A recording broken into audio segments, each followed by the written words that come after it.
comme chat, lola, lola. Yeah, yeah, hacha, yeah, yeah, hacha. Salut, nouveau studio, nouvelle rubrique.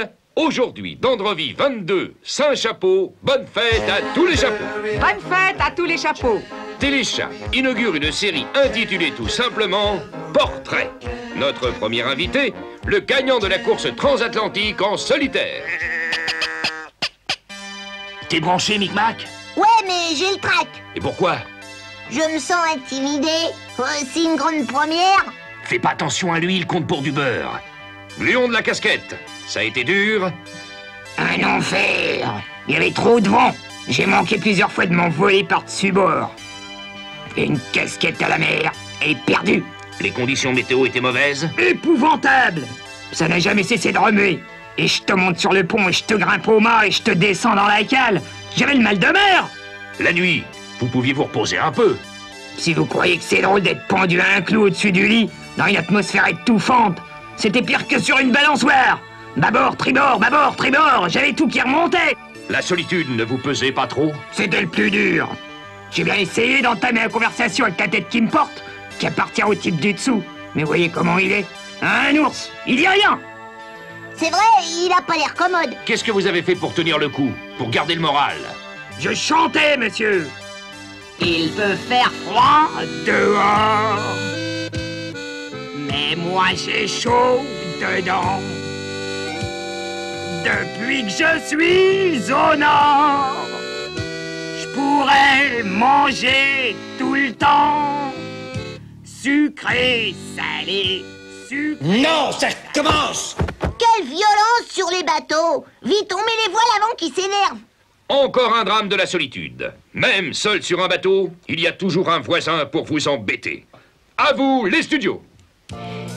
Et non, Groucha, je ne me trouve pas au studio, je suis au 26e salon du prêt-à-porter pour tables et guéridons en présence de deux fidèles téléchatrices, Raymonde Duras-Vallée et Sophie du tiroir de la salle à manger. Bonsoir.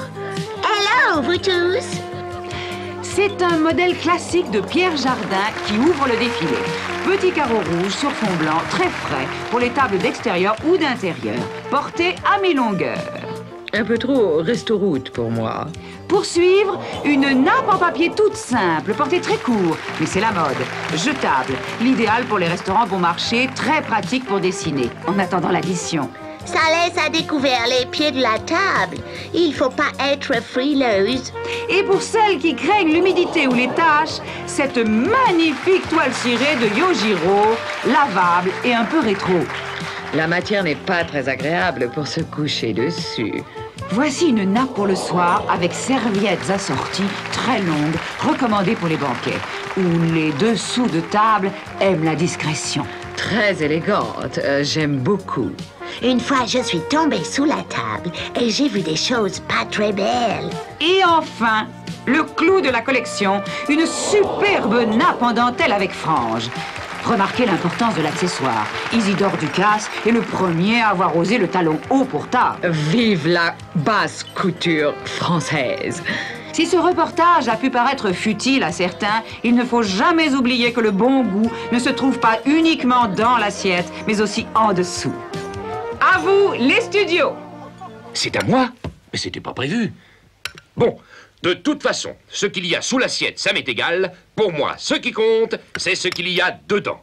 Chalut, à demain, si on veut bien. Chalut, chalut, à téléchat. Chalut, Groucha, chalut, Lola. Chalut, les chats et les choix chauds. Yeah, hacha, yeah, hacha.